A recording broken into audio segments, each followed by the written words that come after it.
एक माह की बरियत के बाद इसराइल जंग बंदी में मुख्तसर वक्फे पर आमादा।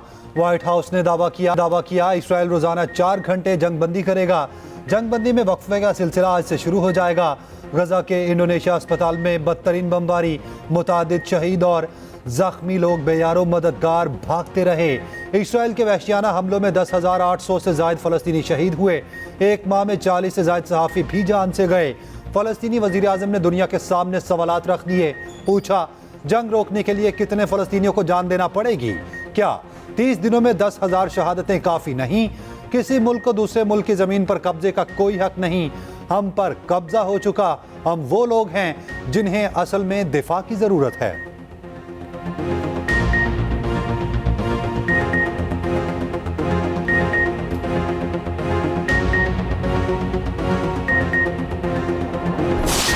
इसराइल फिरौन के नक्शे कदम पर चल रहा है। निगरान वज़ीर आज़म अनवारुल हक काकड़ का क़सा में फौरी जंगबंदी का मुतालबा। ताशकंद में इक़्तिसादी ताउन तंजीम के इजलास में क़सा में जारी बरक़ियत की मज़म्मत। कहा, ECO के तमाम मुमालिक गजा में जंगबंदी के लिए किरदार अदा करें। पाकिस्तान में सरमायाकारी के वसी मौक़े मौजूद हैं। वज़ीर आज़म का दौरा मुकम्मल, इस्लामाबाद वापसी।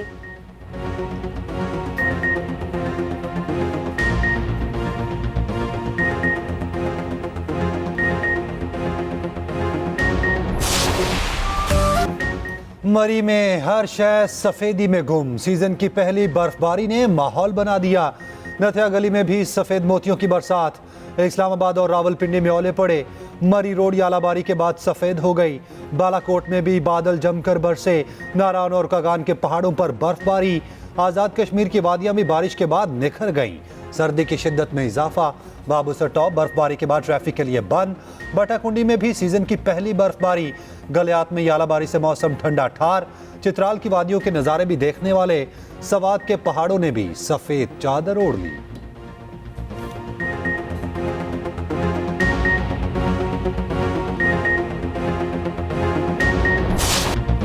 मुश्किल नहीं, तकरीबन नामुमकिन। पाकिस्तान का सेमीफाइनल में पहुंचना दीवानी का ख्वाब बन गया। न्यूजीलैंड की जीत ने मुश्किलात का केटू खड़ा कर दिया। सादा जीत पाकिस्तान के कुछ काम ना आ सकेगी।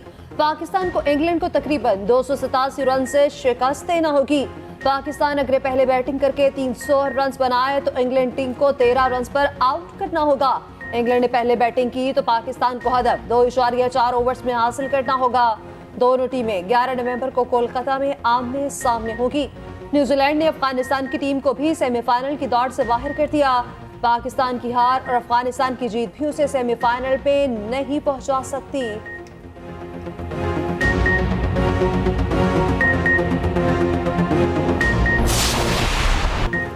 न्यूजीलैंड की सेमीफाइनल में जाने की राह हमवार। श्रीलंका को अहम मैच में 5 विकेटों से शिकस्त दे दी। 172 रन का हदफ 23.2 ओवर्स में पूरा कर लिया। कॉनवे की 45, डेरल मिचेल 43 और रविंद्रा की 42 रन की इनिंग्स। 3 विकेट लेने वाले Trent Boult man of the match करार पाए। 10 पॉइंट्स के साथ टेबल पर चौथी पोजीशन बरकरार। रन रेट भी 0.743 हो गया। पाकिस्तान का नेट रन रेट 0.036 है।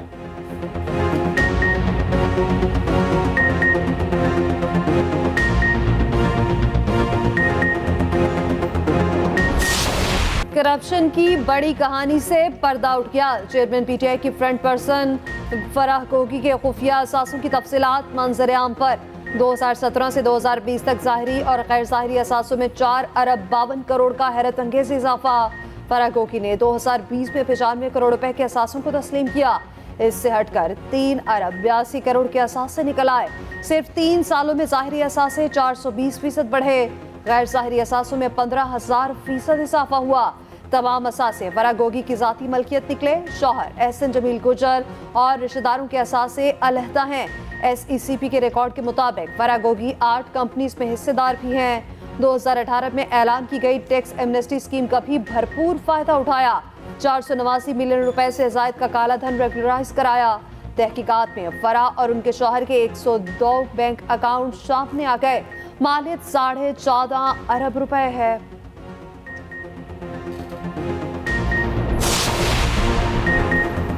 उस्मान बोजदार डमी वजीर आला थे। फराह गोगी और उनके खावंद असल मंसूबा साज थे।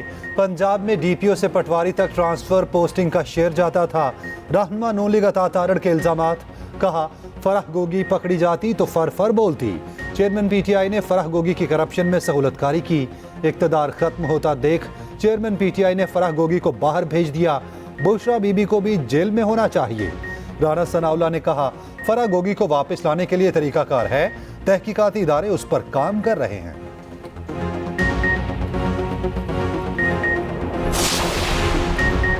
चेयरमैन पीटीआई हमें रियासती मदीना बनाने का बताते थे। घर में फराह गोगी जाती तिजोरियां भर रखी थी।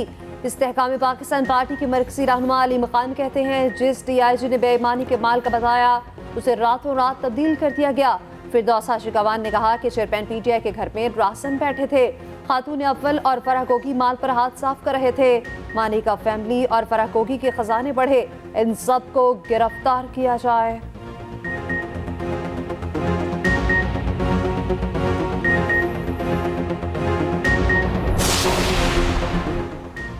पंजाब में नाफिज जुज़वी लॉकडाउन में तब्दीली। लाहौर समेत स्मॉग से मुतासरा अजला में आज कारोबार खोलने की इजाज़त। हफ्ते और इतवार को मुकम्मल लॉकडाउन होगा। पाबंदी वाले तमाम दिनों में शादी हॉल्स खुले रहेंगे। Medical store, petrol pumps, bakeries, grocery stores, सब्जी और गोश्त की दुकानें खुली रहेंगी। सड़कों पर ट्रांसपोर्ट भी चलेगी। मैन्युफैक्चरिंग के लिए तमाम सन्नतें खुली रहेंगी। फैक्ट्री आउटलेट्स और सेल पॉइंट्स मुकम्मल बंद होंगे। रेस्टोरेंट से सिर्फ होम डिलीवरी की इजाज़त होगी। लाहौर में ट्रैफिक को महदूद तरीन किया जाएगा। तमाम टेकअवेज मुकम्मल बंद होंगे। तफरीही मकामात, सिनेमा घर, थिएटर और जिम चारों दिन बंद। 10 से 12 नवंबर तक तमाम बैंक्स बंद रहेंगे। सरकारी और निजी दफातर, तालीमी इदारे और पार्क्स भी बंद रहेंगी।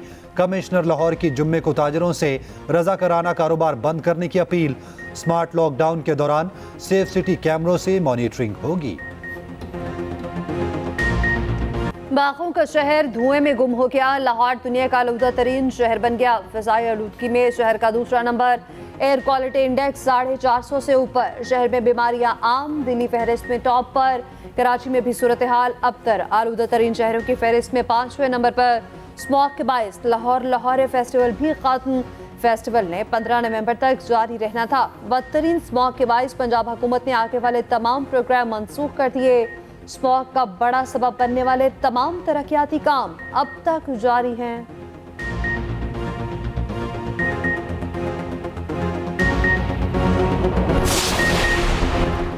कोंगू वायरस से मुतासरा एक और मरीज चल बसा। कोयटा का शहरी कराची में जेर इलाज था। मजीद एक मरीज को कराची मुंतकिल कर दिया गया। कोयटा में कोंगू वायरस के 16 में से 2 मरीज सेहतयाब डिस्चार्ज करके घर भिजवा दिया गया। कराची में भी एक शख्स में कोंगू वायरस की तस्दीक। अस्पताल में जेर इलाज, हालत खतरे से बाहर।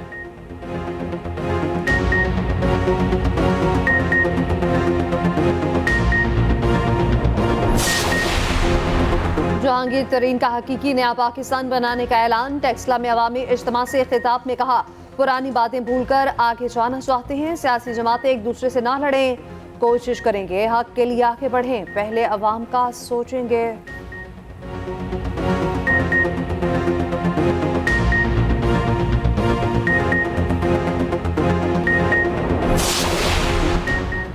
पीटीआई से पंजाब में इत्तेहाद खारिज अज़मकान नहीं। पीटीआई 2 हिस्सों में तकसीम हो चुकी है। रहनुमा पीपल्स पार्टी कमर ज़मान कायरा कहते हैं सियासी जमातों में मुज़ाकरात होने चाहिए। इस्तेहकाम पाकिस्तान पार्टी से मुज़ाकरात का मामला इल्म में नहीं। सब जमातें ग्रैंड डायलॉग पर मुत्तफिक हैं। एक्सप्रेस न्यूज़ के प्रोग्राम सेंटर स्टेज में गुफ्तगू करते हुए कहा सिंध में फिर से हुकूमत बनाएंगे। ये सब मिलकर भी पीपल्स पार्टी का मुकाबला नहीं कर सकेंगे।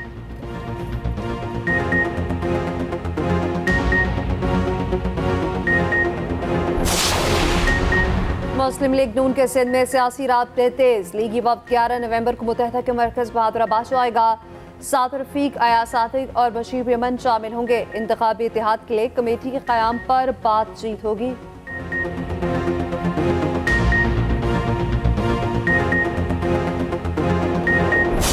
आज आप कहें एक मखसूस जमात के लोगों के मुतल्लिक कि उसको छोड़ दिया जाए, उसको बांध लिया जाए, आप ये क्यों नहीं कहते? आज भी मैं आईनी अदारों से रिक्वेस्ट करता हूं कि लेवल प्लेइंग फील्ड ये है कि आप नवाज शरीफ के पेंडिंग केस जो हैं उनकी एक डेट फिक्स की जाए ताकि इंतखाबात से पहले जो इंसाफ के तकाजे हैं वो पूरे हों।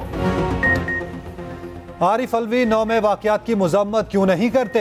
आज भी आप इकरार करते हैं चेयरमैन पीटीआई के वर्कर हैं। अगर कोई 9 मई के पौधे की परवरिश करना चाहता है तो ये गलत है। रहनुमा नून लीग जावेद लतीफ ने सदर को निशाने पर ले लिया, मुतालबा किया आम इंतखाबात से पहले नवाज शरीफ और चेयरमैन पीटीआई को इंसाफ दिया जाए, पता चले कौन मुल्क का खैर खां है। कोई मुजरिम है तो सजा मिलनी चाहिए। ये भी कहा वजीर आजम जियाला होगा या मतवाला, ये किसी की ख्वाहिश तो हो सकती है, असल पता इंतखाबी नताइज के बाद मालूम होगा। राणा सनाउल्लाह बोले नवाज शरीफ आइंदा इंतखाबात में हिस्सा लेंगे। नवाज शरीफ जल्द चौधरी शुजात समेत सियासी कायदीन से मिलेंगे। आसिफ जरदारी का हक है लाहौर के वजीर आजम का रास्ता रोकें। -9 मई करके पीटीआई अरकान से बातचीत के लिए तैयार हैं।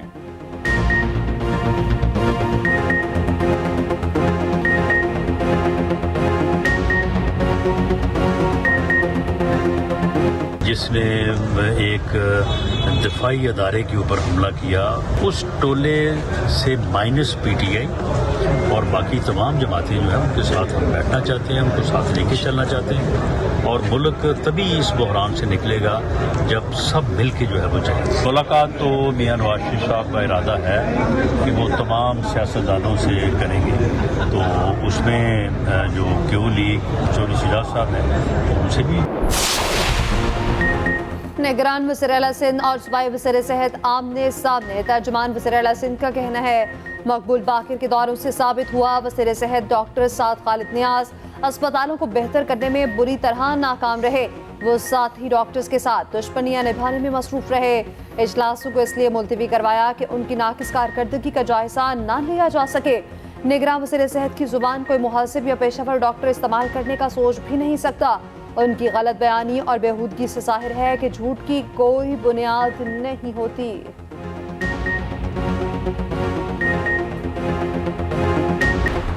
मोदी हुकूमत मुस्लिम दुश्मनी पर बहुत आगे निकल पड़ी। मुसलमानों के नाम पर बने शहर भी खटकने लगे। अलीगढ़ का नाम हरिगढ़ पे तब्दील करने की कोशिशें। रियासती म्यूनिसिपल बोर्ड ने करारदाद मंजूर कर ली।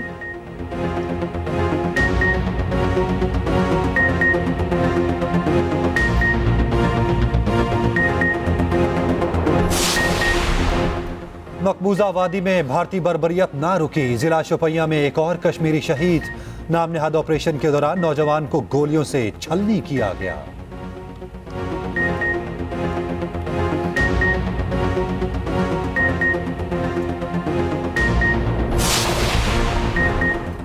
दो साबिक कप्तान सोशल मीडिया पर आमने सामने। मोहम्मद हफीज और इंग्लैंड के माइकल वॉन के सोशल मीडिया पर जंग छिड़ गई। साबिक इंग्लिश कप्तान ने बाबर आजम की जेट लैग पर बोर्ड को तनकीद का निशाना बनाया। मोहम्मद हफीज ने जवाबी हमला किया। इंग्लैंड क्रिकेट की देखभाल का मशवरा दिया। मोहम्मद हफीज ने विराट को आहिस्ता खेलने पर तनकीद का निशाना बनाया। माइकल वॉन कोहली की हिमायत में सामने आ गए। हफीज को कोहली के हाथों आउट होने की वीडियो शेयर की। हफीज ने वॉन का पकड़ा हुआ पुराना कैच शेयर किया।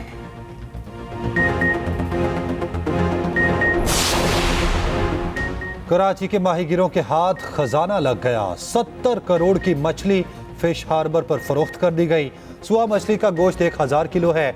चर्बी से सर्जरी का धागा बनता है।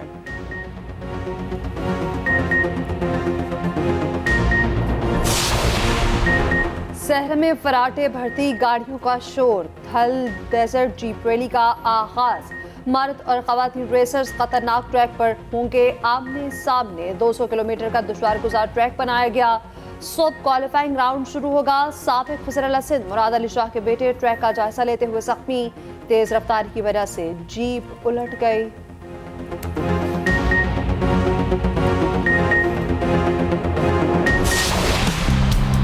फूलों के शहर पेशावर में तस्वीरी नुमाइश के चर्चे। गजा के बच्चों के लिए 72 फनपारे रखे गए। शाही बाग और इस्लामिया कॉलेज की पेंटिंग तवज्जो का मरकज। नुमाइश से आने वाला पैसा गजा के मुतासरीन को भिजवाया जाएगा।